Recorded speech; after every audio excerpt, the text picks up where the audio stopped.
Next, a wire carrying current I has shape as shown. कैसी shape है भाई? ये एक सेमी सर्कल है। कौन से प्लेन में? वाईजेड प्लेन में। ये क्या है?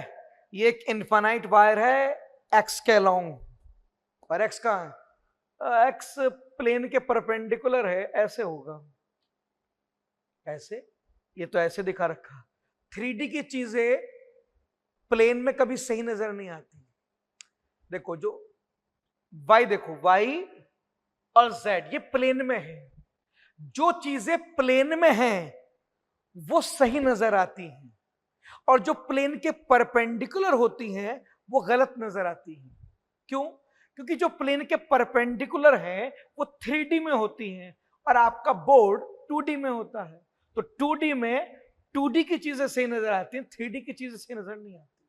आपका Z और Y 2D में है, प्लेन के अंदर है, ये सही नजर आ रहा है। Z ऊपर, Y राइट में। मगर आपका X आउटसाइड द प्लेन है, ये आपको सही नजर नहीं आएगा, गलत नजर आएगा। ऐसे नजर आ रहा, ऐसे नहीं है, ये ऐसे है, ये ऐसे है, ये ऐसे। ठीक है, चेक कर लीजिए। तो दोबारा पढ़ता हूं। A wire carrying a current has shape as shown. कैसी शेप है? एक इनफाइनाइट वायर है एक्स के पैरेलल, और क्योंकि एक्स प्लेन के परपेंडिकुलर है तो ये भी प्लेन के परपेंडिकुलर है। ये क्या है? Semi circle in YZ plane. ये क्या है? ये भी एक इनफाइनाइट वायर है एक्स के पैरेलल। अब एक्स क्योंकि प्लेन के परपेंडिकुलर है तो ये भी प्लेन के परपेंडिकुलर है। तो किस तरह से होंगे ये? इस तरह से होगा, मैं आपको बताता हूं। देखो आपका जो एक्स है ना वो ऐसे है, ये है एक्स। देखो ये वाई है आपका, ये वाई, ये जेड और ये एक्स होता है। ये तीनों एक्सेस एक दूसरे के परपेंडिकुलर होती है। और आपका जो वायर है ना, ये वाला जैसे वायर है वो ऐसे है, ऐसे, इस तरह से। और ये वाला वायर ऐसे है, इस तरह से, इस तरह से। ये वायर ऐसे हैं, ये बीच में एक्स एक्सिस है, ये एक्स एक्सिस, ये ऐसे। अब मेरे 3 हाथ नहीं है, 2 ही हैं, तो एक तो मैं ऐसे रखूंगा, ऐसे रखूंगा। तो ये वायर है आपके, वायर ऐसे। तो ये तीनों डायग्राम गलत हैं, क्योंकि तीनों प्लेन के परपेंडिकुलर हैं। अब प्लेन के अंदर प्लेन की परपेंडिकुलर वाली चीज सही कभी नजर नहीं आती, गलत नजर आती। इसको मत देखना, आंसर गलत हो जाएगा। ये तीनों वायर प्लेन के परपेंडिकुलर हैं, ऐसे ऐसे। अब देखो ये है शेप तुम्हारी, ये है तीनों। इस वायर से करंट घुसेगा, यहां से ऐसे घुसेगा, फिर ऐसे घूमेगा 2D में, और इस वायर से बाहर निकलेगा ए ऐसे। ये ऐसे देख लो, करंट का डायरेक्शन भी दिखा देता हूं, ऐसे आएगा। देखो ये इस तरह से, देखो ये एरो से करंट का डायरेक्शन देखो। देखो ये एरो अंदर की तरफ जा रहा है, यहां से करंट घुसेगा, यहां से ऐसे। ये करंट ऐसे आएगा, ऐसे घुसेगा, ये यहां से, फिर यहां से घूमेगा, ऐसे ऐसे घूमेगा, ये प्लेन के अंदर घूमेगा, और ऐसे बाहर निकल के जाएगा करंट, इस तरह से, ऐसे, इस तरह से जाएगा। तो इमेजिन करना, जो चीज प्लेन के परपेंडिकुलर होती है उसे इमेजिन करते हैं, देखते नहीं, क्योंकि गलत नजर आता है। ठीक है, आगे पढ़ते हैं। Linear part of wire are very long and parallel to X axis, while semi circle portion of radius r is lying in yz. Magnetic field at point O is, O क्या है? सेंटर है, और क्या होता है? अब आपको इसकी मैग्नेटिक फील्ड चाहिए पॉइंट O पर। अब देखो जो शेप इसने दी, इसका फॉर्मूला मेरे पास नहीं है। इनको अलग अलग पार्ट में डिवाइड कर दो। ये पार्ट 1, ये पार्ट 2, यहां तक पार्ट 1, यहां तक पार्ट 2, और ये पार्ट 3। 3 पार्ट होगा। पार्ट 1 को देखो, B1।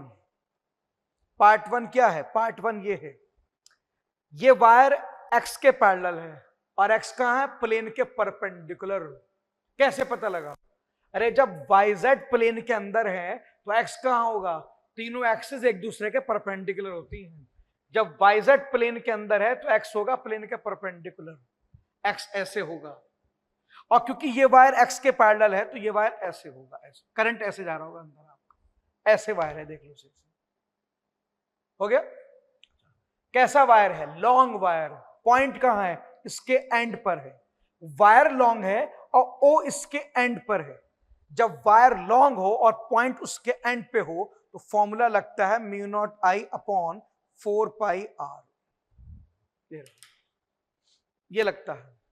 और डायरेक्शन ऐसे है, वायर तुम्हारा ऐसे, करंट अंदर जा रहा है, पॉइंट उधर है। चलो, थंब करंट के अलाउंग, हाथ उधर जिधर पॉइंट है, फिंगर को 90 का टर्न दो, नीचे। नीचे क्या है, ऊपर जेड है तो नीचे नेगेटिव जेड होगा, तो नेगेटिव जेड में होगा डायरेक्शन। नेगेटिव जेड का मतलब माइनस के कैप। किसकी फील आ गई, इसकी फील आ गई। इससे मत देखो, इससे देखो, ये है वायर तुम्हारा ऐसे, लॉन्ग वायर है और पॉइंट ओ उसके किनारे पे है, वो लगेगा फॉर्मूला। ये गलत शेप है, इससे मत निकालना, आंसर गलत हो जाएगा। अब 2 की फील्ड निकालो, B2। 2 तो सेमी सर्कल है, पूरे सर्कल की field mu naught I by 2r होती है, तो सेमी सर्कल की हाफ हो जाएगी। डायरेक्शन, सर ये सेमी सर्कल जो है ये क्लॉकवाइज करंट है, क्लॉकवाइज करंट की फील्ड होती है इनसाइड द प्लेन। इनसाइड क्या होगा, अब बाहर x है तो अंदर नेगेटिव x होगा, माइनस आई कैप। B3, ये रहा तीसरा वायर, कहां है, x के पैरेलल। x के पैरेलल है तो बाहर होगा, ये होगा, x खुद ऐसे है ना, इसके पैरेलल ऐसे होगा, ऐसे। ये कैसा वायर है, ये लॉन्ग वायर है। पॉइंट ओ कहां है, पॉइंट ओ उसके किनारे पे है, ये लॉन्ग वायर है और पॉइंट ओ उसके एंड पर है। जब वायर लॉन्ग हो और पॉइंट एंड पे हो तो मैग्नेटिक फील्ड का फॉर्मूला होता है mu not I upon 4 pi r. Value आ गई, डायरेक्शन निकालो। करंट कहां है, बाहर की तरफ है, ऐसे है करंट, ओ उधर है। थंब करंट के अलाउंग, हाथ ओ की तरफ, फिंगर को 90 का टर्न दो, नीचे। नीचे क्या है, अब ऊपर जेड है तो नीचे नेगेटिव जेड होगा ना, तो माइनस के कैप। बस 3 ही पार्ट थे। टोटल फील्ड क्या आएगी, तीनों को ऐड कर दो,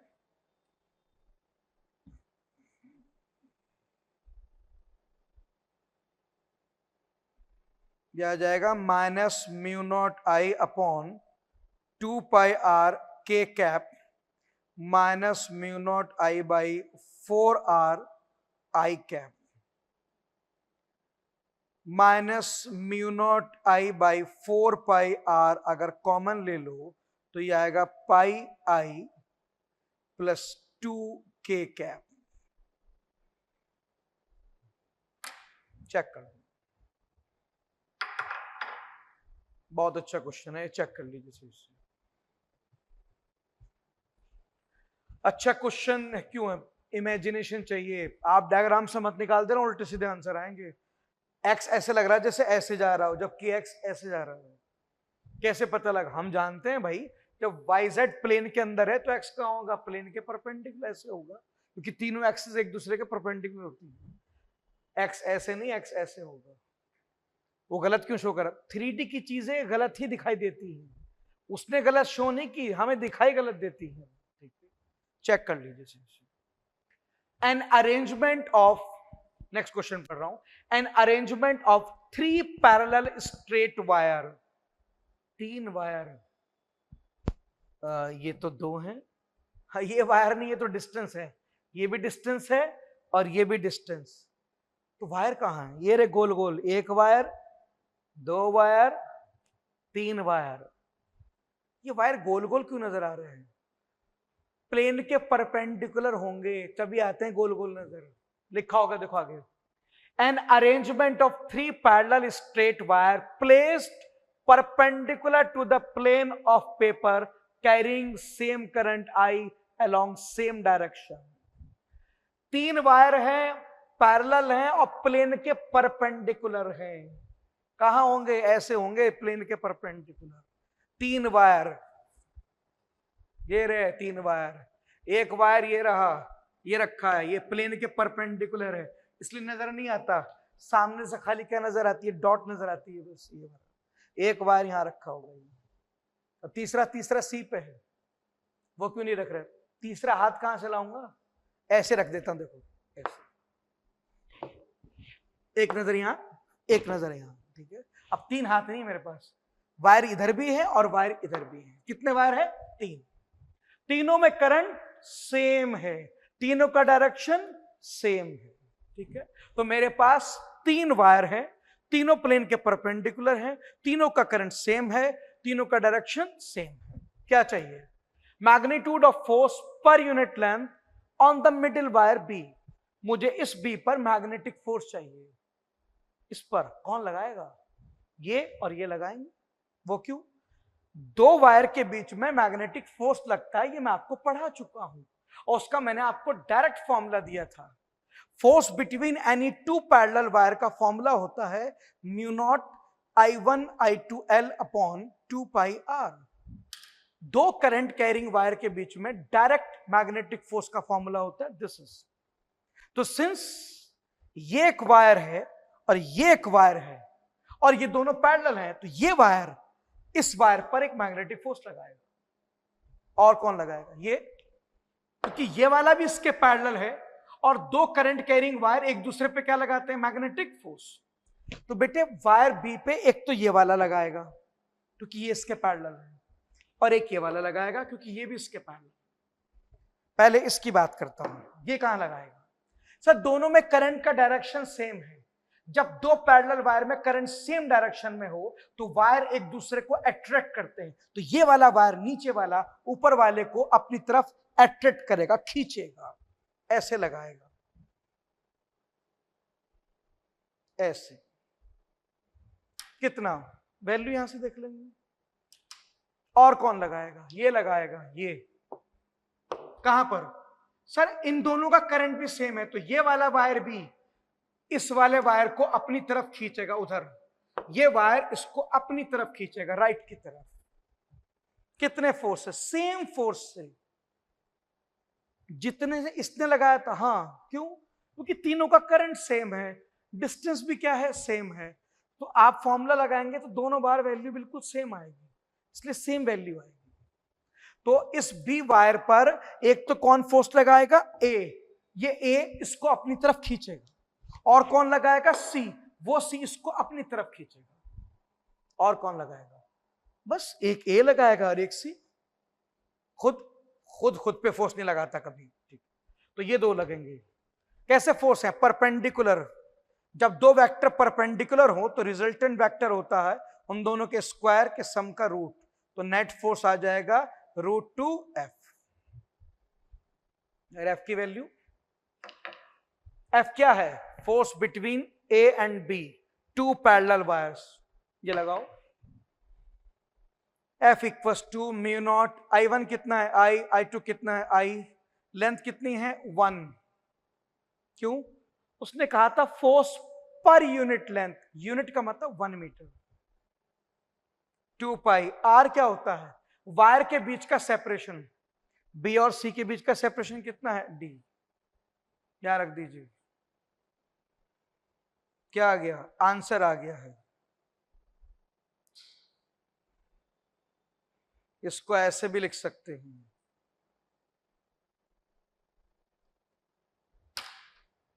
चेक कर लो। कोई मैच हो रहा हो तो मुझे बता दीजिए। A metallic rod of mass per unit length 0.5 kg per meter is lying horizontally on a smooth inclined plane which makes an angle 30 degree with horizontal। क्या कह रहा है? ये कह रहा है मेरे पास एक मेटेलिक रॉड है जो हॉरिजॉन्टली एक स्मूथ इंक्लाइन प्लेन पे रखी है। स्मूथ इंक्लाइन प्लेन ये रहा, ये रहा, ये एक स्मूथ इंक्लाइन प्लेन है। आप ऐसे देख सकते हैं, इंक्लाइन है। साइड से देखना, ये रॉड हॉरिजॉन्टली रखी है ऐसे, इस तरह से ऐसे रखी है। मैं बना देता हूं।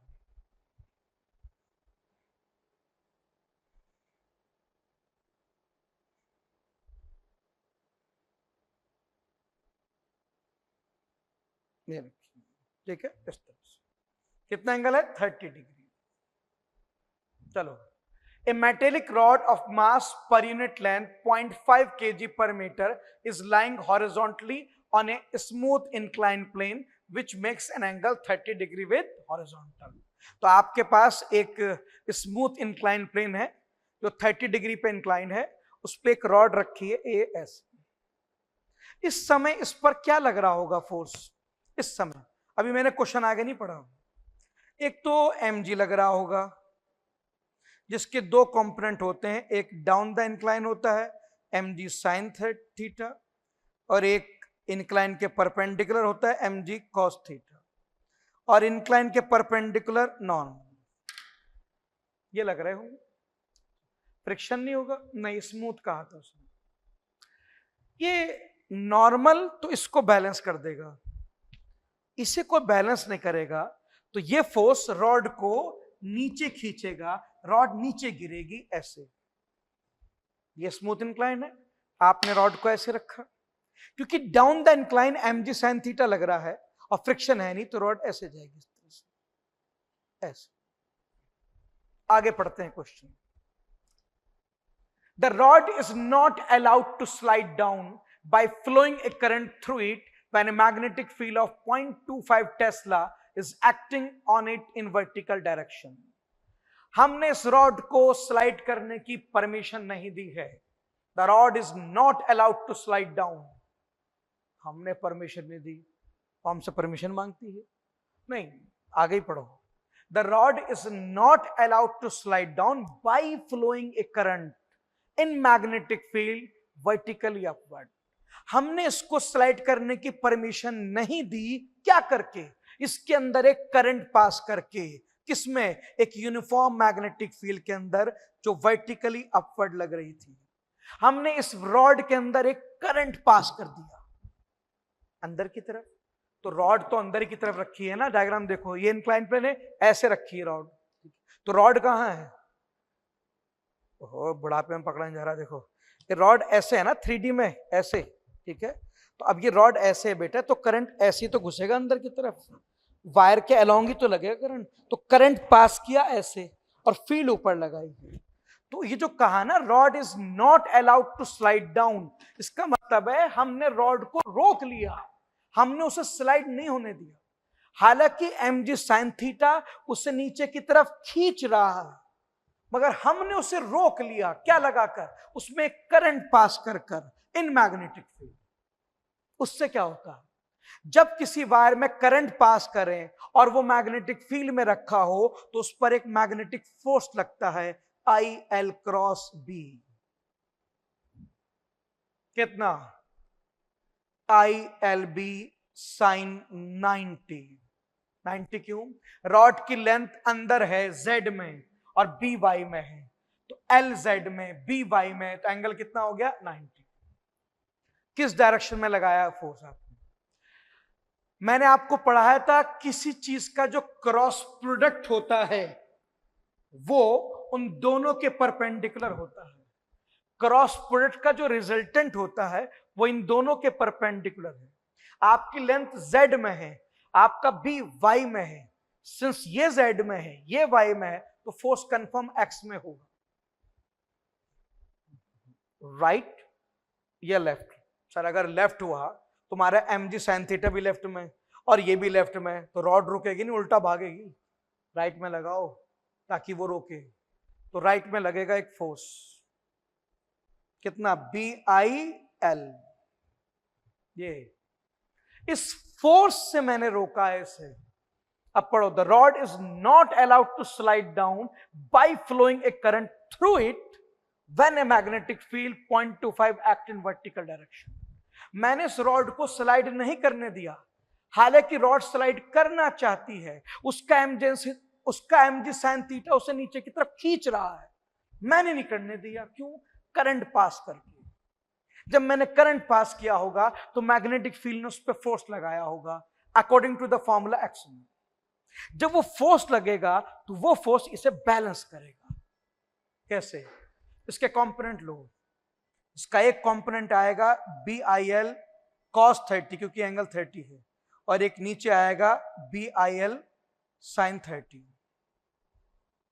नॉर्मल इन दोनों को बैलेंस कर देगा और ये BIL cos theta mg sin theta को बैलेंस कर देगा। और जब वो इसे बैलेंस कर देगा तो नेट फोर्स 0 हो जाएगा, ये रॉड स्लाइड नहीं करेगी, तो वो इसे बैलेंस करेगा। करो balance.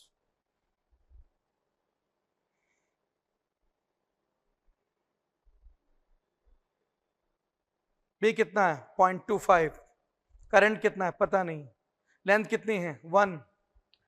A metallic rod of mass per unit length, unit का मतलब 1 metre, cos 30 √3/2 equals to mass 0.5 g 10 sin 30 half.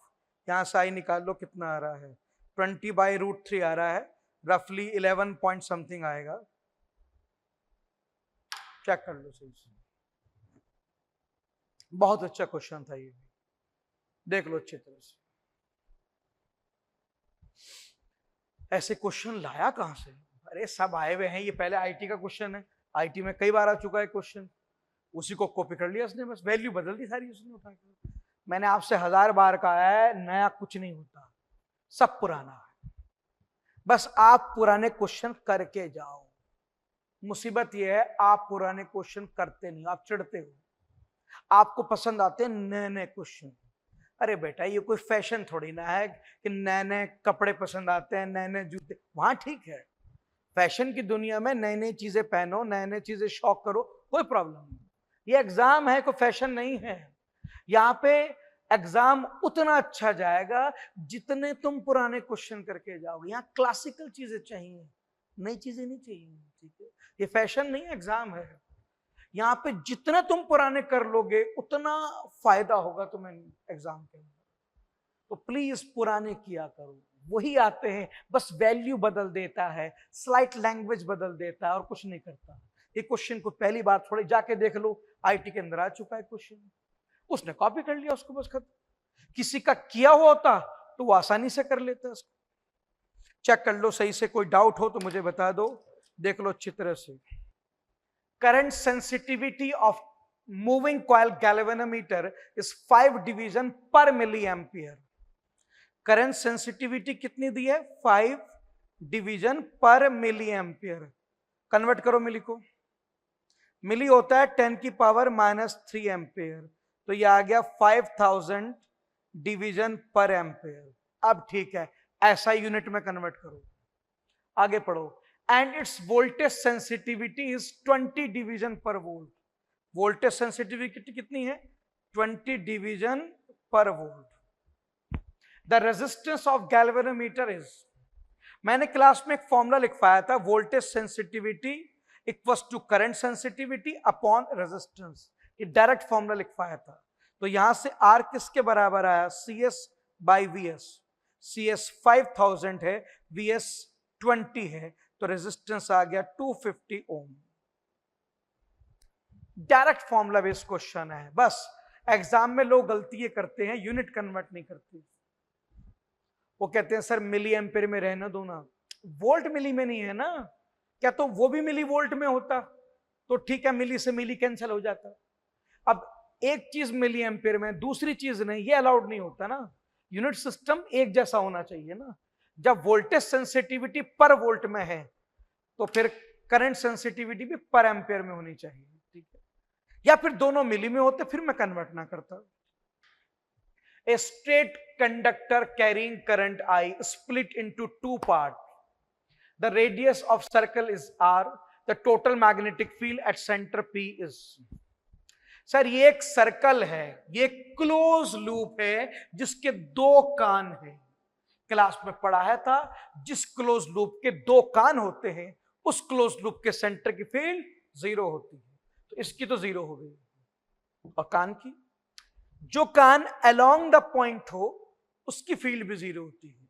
आपका ये वाला कान भी पॉइंट के अलोंग है और ये वाला भी है, इन दोनों कान की भी 0 है, तो नेट फील्ड कितनी हो गई, 0।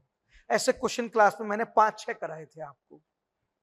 Ionised hydrogen atom and alpha particle with same momentum enter perpendicular to constant field. जब कोई चार्ज किसी फील्ड में उसके 90 डिग्री पे एंटर करे तो वो सर्कुलर पाथ में चलता है, जिसका फॉर्मूला mv/qb होता है, ठीक। The ratio of their radius of their path will be, radius का फॉर्मूला ये है और उसे उनका रेशियो चाहिए। फॉर्मूला 2 बार लगाओ, पहले हाइड्रोजन पे लगाओ, mv मोमेंटम है, p हाइड्रोजन का चार्ज e, अल्फा पे लगाओ, मोमेंटम p, सेम क्यों लिया, क्वेश्चन में लिखा था विद सेम मोमेंटम, अल्फा का charge 2e, magnetic field b, field same क्यों ली, क्योंकि लिखा था same momentum enter perpendicular to a constant magnetic field, magnetic field constant है दोनों के लिए।